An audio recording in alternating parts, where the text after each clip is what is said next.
la rubrique qui sent bon, l'instant fait braise, sur Hercule Live.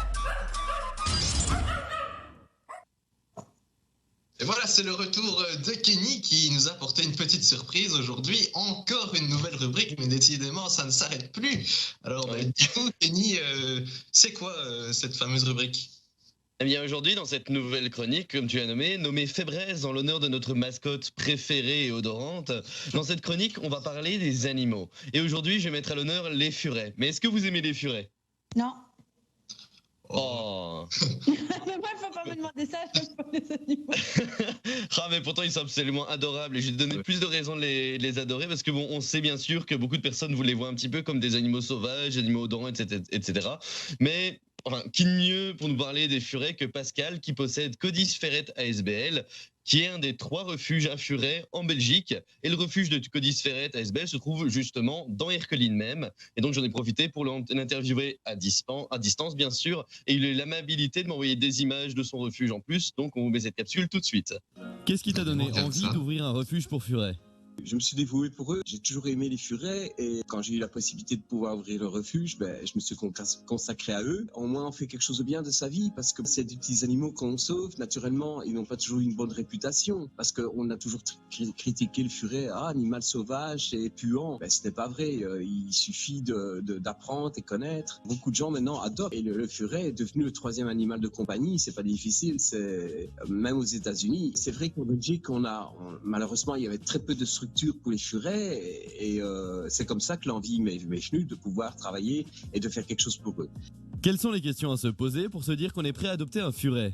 Je dis toujours, c'est se renseigner. De un, voir si on a le temps. Le temps, c'est si maintenant tu as un travail qui est très contraignant, qui te prend beaucoup de ton temps et que tu n'es pas chez toi, ne prends pas de furet. Aussi, avoir les moyens, en cas que ton furet a des problèmes de santé, de pouvoir aller au vétérinaire. Parce que ça aussi, tu as beaucoup de personnes qui prennent des animaux, mais après qui ne savent pas subvenir à leurs besoins.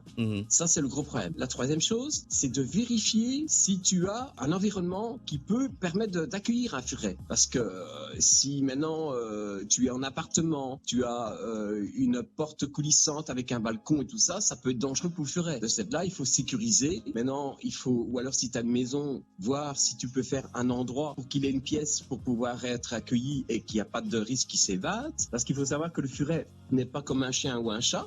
Il n'a pas l'option GPS. Ça se fait que de cette là, lui, s'il va à l'extérieur, il se perd. Et alors, un autre souci du furet, c'est que le furet ne connaît pas la distance. Par exemple, si tu l'as à bras, il ne va pas se rendre compte qu'il y a une hauteur et lui, il va se lancer sans penser qu'il y a du danger. Et ça, c'est souvent les accidents qu'il peut avoir, qu'un furet peut être blessé parce qu'il ne retombe pas sur ses pattes comme un chat. De celle-là, voilà, ça c'est le gros problème qu'il peut avoir avec le furet. Il faut aménager une cage ou alors une pièce pour pouvoir l'accueillir.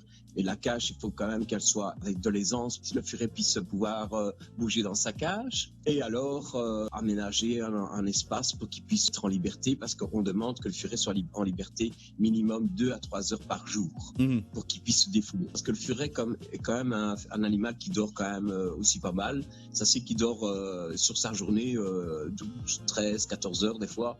Ça c'est que monsieur est un très paresseux.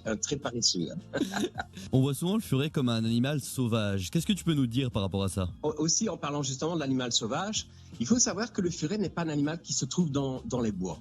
C'est un animal qui a été un peu créé par l'homme. Il faut savoir que le furet vient du putois. Et de cette là, le furet est un animal qui vit et qui est vraiment domestiqué. Par contre, son cousin, le putois, lui, vit en extérieur et il est un animal de la faune sauvage. Voilà la différence. C'est pas difficile, le putois est beaucoup plus résistant, le furet, tu vas le mettre en extérieur, il va subir différentes températures, il peut en mourir très rapidement. Ça c'est que il faut savoir qu'un furet, on ne le lâche pas en liberté. Ça c'est la pire chose à faire. C'est une chose qu'on ne peut pas faire. Et alors, il y a un autre problème, c'est que souvent, les gens comparent le furet comme un rongeur. Alors, le furet n'est pas un rongeur. Le furet est un carnivore. Il a des canines comme le chien et le chat. Il n'a pas des incisives comme le rat, le lapin, le hamster. C'est vraiment différent et il ne va pas ronger les bas de porte. Il ne va pas manger les câbles électriques des voitures. Et malheureusement, le furet a toujours été mis dans le groupe des rongeurs. Et il n'est pas un rongeur, il est un mustilidé. Mustilidé, ça veut dire autrement que rongeur, voilà. Et ça, c'est souvent le problème que beaucoup de gens, même certains magasins d'animalerie, qui les mettent dans les rongeurs. C'est un manque de connaissances, tout simplement. Imaginons on ne sait pas ou on n'a pas envie d'adopter un furet, comment est-ce qu'on pourrait faire pour quand même t'aider dans ta mission? C'est soit éventuellement être parrain ou marraine d'un furet. Alors on peut faire un paiement tous les mois, minimum 5 € à ce que les gens veulent faire. Et alors ils choisissent un furet en disant je veux être parrain de tel furet. Et alors, ils sont devenus parrains, on met leur nom et leur prénom sur la cage, parrainé par telle personne. Et alors, on donne des nouvelles au parrain ou à la marraine du furet en question. Ou alors, une fois de temps en temps, ils me demandent s'ils peuvent venir rendre visite et voir le furet. Ça, c'est des choses qu'ils peuvent faire. Il y a ça, il y a soit une cotisation qu'on peut payer pour être membre, qui va de adhérent, sympathisant, protecteur ou membre à vie. Ça, c'est un peu comme les SPA. Ou alors, il y a des gens qui peuvent faire des dons. Par la même occasion, je tiens à remercier tous les bénévoles qui viennent au refuge pour travailler pour l'amour des animaux, pour les furets, et qui viennent gratuitement et donner leur temps pour eux. Ça, c'est parce que sans les bénévoles, je suis rien. Voilà. Ça, c'était très important pour moi de signaler parce que je ne suis pas que tout seul. J'ai toute une équipe derrière moi et nous sommes tous des bénévoles. En même temps, tu remettras mes amitiés à Fabien. Oui, bien sûr, bien sûr. Mais tu sais quoi, rien que pour ça, je vais laisser ça dans l'interview.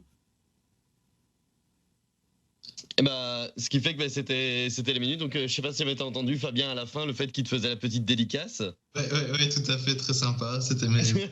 Voilà, est-ce que ça vous a un petit peu changé votre vision par rapport au furet ou pas du tout? Oui, bien sûr. Voilà, c'est un animal sur lequel je pense qu'il y a pas mal de préjugés, mais au final, je pense qu'il y a vraiment des passionnés qui arrivent à nous prouver que ça peut être des petites boules de poils très attachantes. Et nous, on se posait la question, Kenny, est-ce que après cette rubrique, tu as passé le cap? As-tu adopté un petit furet? Ah, malheureusement, moi j'ai déjà 2 chats et 2 chiens, alors je pense qu'un furet serait de trop pour le moment. Mais je veux dire, d'imaginons dans un futur hypothétique, peut-être que je pourrais y penser. Maintenant, ce n'est pas écrit dans la pierre non plus, à voir. Mais ici, il y a justement Pascal, il nous m'a dit quelle était sa musique préférée, ce qui fait que je vous propose d'écouter Imagine de John Lennon. Imagine avoir